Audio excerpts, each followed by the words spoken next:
और सवाल मैं दोबारा यहाँ पे बोलना चाहूँगी, क्या ये सही बात है कि मनरेगा के तहत किए गए कार्यों का मजदूरी दर एवं सामग्री मद में करोड़ों रुपए का बकाया है? स्वीकारात्मक है जवाब।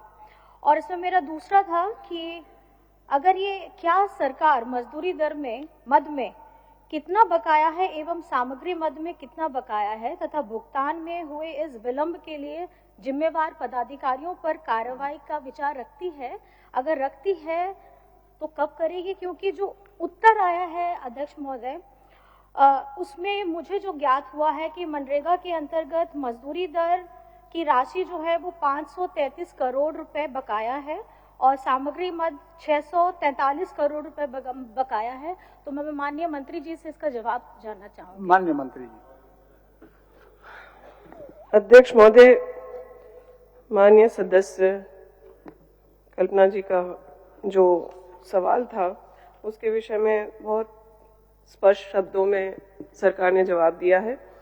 यह सही बात है कि मनरेगा की मजदूरी और साथ साथ मटेरियल का जो पेमेंट हमें केंद्र से मिलता है वो बकाया है और काफ़ी लंबे समय से बकाया है, जिसकी वजह से न सिर्फ मजदूरी भुगतान करने में परेशानी हो रही है बल्कि मटेरियल के पेमेंट के न होने की वजह से हमारी कई सारी योजनाएं जो पूर्ण है भौतिक रूप से उसको हम लोग सिस्टम में पूर्ण नहीं दिखा पा रहे हैं और मजदूरी के बकाया होने से भी बहुत सारी समस्याएं हैं।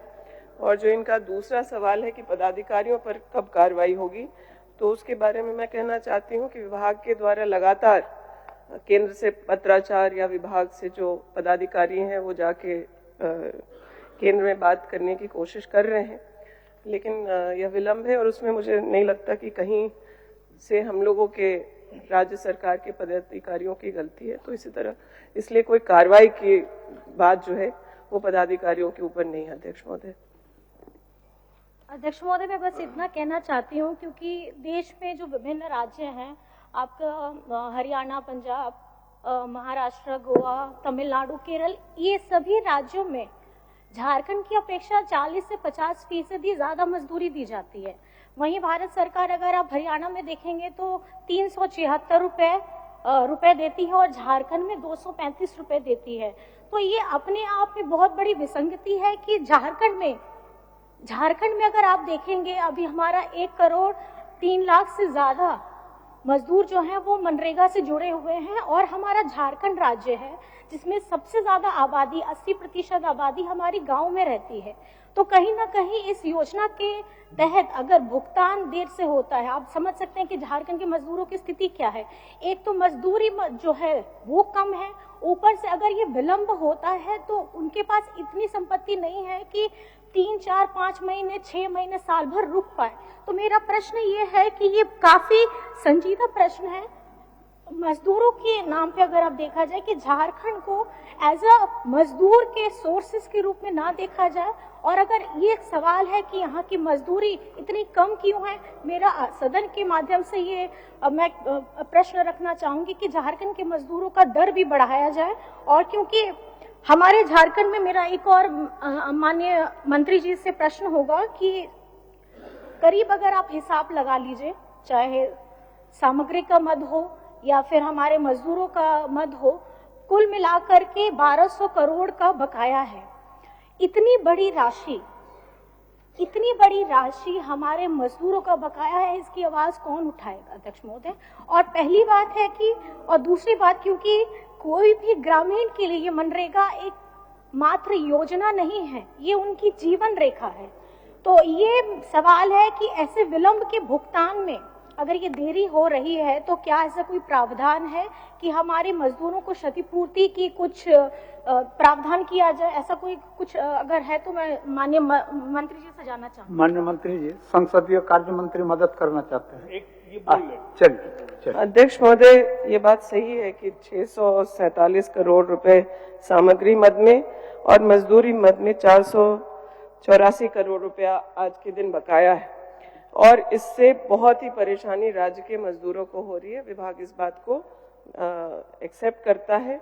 और जहां तक झारखंड की बात है, माननीय सदस्य ने अन्य राज्यों से कंपेयर किया, मैं बताना चाहूँगी कि बहुत लंबे प्रयास के बाद, जो टाइम मोशन स्टडी के बाद झारखंड में जो सुधार होना चाहिए था, वो लंबे प्रयास के बाद राज्य सरकार के पहले जो 73 CFT पर वन मैन डे काउंट होता था, उसको हम लोगों ने 53 CFT तक सैंक्शन करा लिया है, और उससे भी मजदूरी में कुछ लोगों को इजाफा होगा।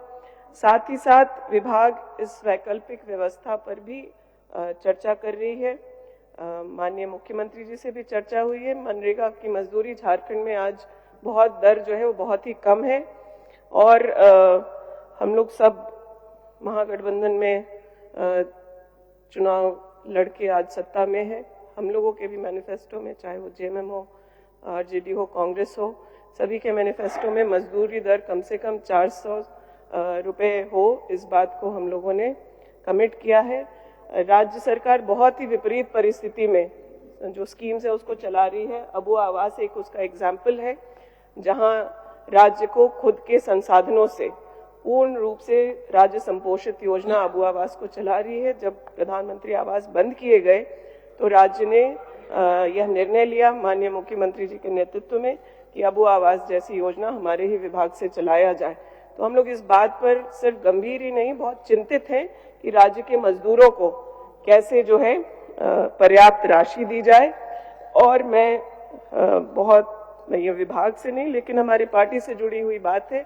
हम लोगों के राज्यसभा की जो संसदीय दल की नेत्री हैं सोनिया गांधी जी ने भी इस बात को संसद में रखा है कि 100 दिन की मजदूरी नहीं बल्कि 150 दिन की मजदूरी केंद्र सरकार पारित करे, और साथ ही साथ मजदूरी को 400 से ऊपर किया जाए। माननीय मंत्री जी, माननीय सदस्य का जो प्रश्न है उसका जवाब दीजिए। माननीय सदस्य, आप एक बार पूछ लीजिए। अध्यक्ष, आपका चिंता क्या है उसको पूछिए। देखिए अध्यक्ष महोदय, क्योंकि अभी पर्व का त्योहार शुरू ही हो गया है, हाल फिलहाल में होली भी गया, और हमारी जिस तरीके से झारखंड सरकार ने, अबुआ सरकार ने बहुत महीनों के बाद जो सब लोग जिस योजना के लिए अपनी चिंता व्यक्त कर रहे थे, मैया सम्मान योजना, उन्होंने होली तक सबको मैया को देने का काम किया। तो मैं ये जानना चाहती हूँ कि क्योंकि मजदूर लोग, उनके भी त्योहार हैं, कोई ईद मनाएगा, कोई रामनवमी मनाएगा, कोई ईस्टर मनाएगा। तो मेरा सवाल सिर्फ इतना है कि अगर हमारी सरकार के माध्यम से अगर हम केंद्र सरकार से इसके लिए ये उनको बताएं कि ये राशि हमारे राज्य के लिए बहुत ज़्यादा ज़रूरी है और झारखंड को तिरस्कृत नज़र से ना देखा जाए, क्योंकि मनरेगा एक ऐसी योजना है जहाँ पे ग्रामीण लोगों का पूर्ण विश्वास है। तो मेरा आपके द्वारा यही माननीय मंत्री जी को है कि अगर कोशिश हो झारखंड सरकार की तरफ से तो इस राशि को 1200 करोड़ बहुत बड़ी राशि है, इसको थोड़ा सा जल्दी किया जाए ताकि मजदूरों के जीवन में थोड़ी खुशियां आ सके। अध्यक्ष महोदय, अध्यक्ष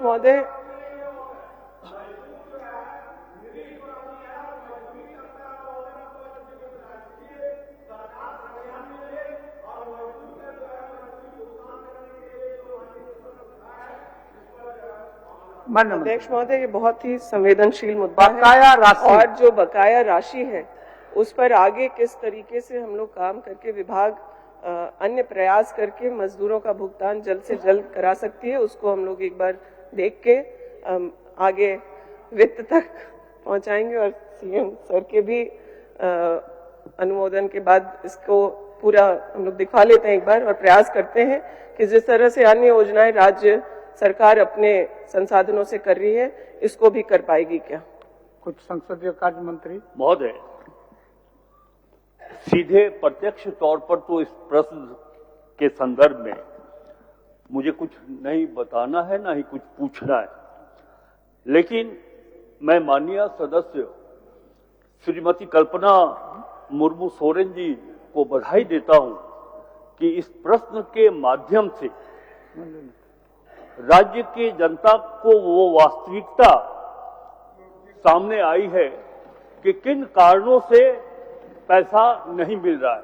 महोदय, जब चुनाव संपन्न हुआ, श्री हेमंत सोरेन जी की सरकार बनी, तब से एक माहौल बनाया जा रहा था, जो मनरेगा के मजदूर थे या फिर जो मनरेगा के लाभान्वित थे, उनको, मैं ये नहीं कह रहा हूं कि ये किसका काम था, लेकिन ये कहा जा रहा था कि श्री हेमंत सोरेन जी के सरकार के आते ही मजदूरी बंद हो गई और मनरेगा के योजनाओं में जो मटेरियल सप्लाई किया गया उसका भी भुगतान नहीं हो रहा है।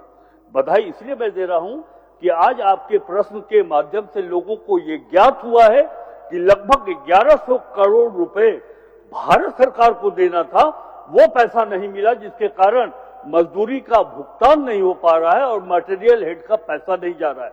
महोदय, दो मैं और बात रखना चाहूंगा। दो प्रश्न आपके सामने अभी आए हैं अल्पसूचित में। पहला प्रश्न जल जीवन मिशन के संदर्भ में था। 6,300 करोड़ रुपया भारत सरकार नहीं दी, ये बात सामने आई। माननीय सदस्य जी का दूसरा प्रश्न था, उसके माध्यम से ये बात सामने आ गई कि भारत सरकार को जो मनरेगा के तहत 1100 करोड़ रुपया देना था वो अक्टूबर महीने से झारखंड को नहीं प्राप्त हुआ। महोदय, और तीसरी बात यह है कि अनुदान की राशि जो 16,000 करोड़ रुपया मिलना था, भारत सरकार ने अभी तक झारखंड को 11,000 करोड़ रुपया नहीं दिया, जिसके कारण हेमंत सोरेन के नेतृत्व में जो हम विकास को गति दे सकते थे वो विकास की गति हम नहीं दे पा रहे हैं।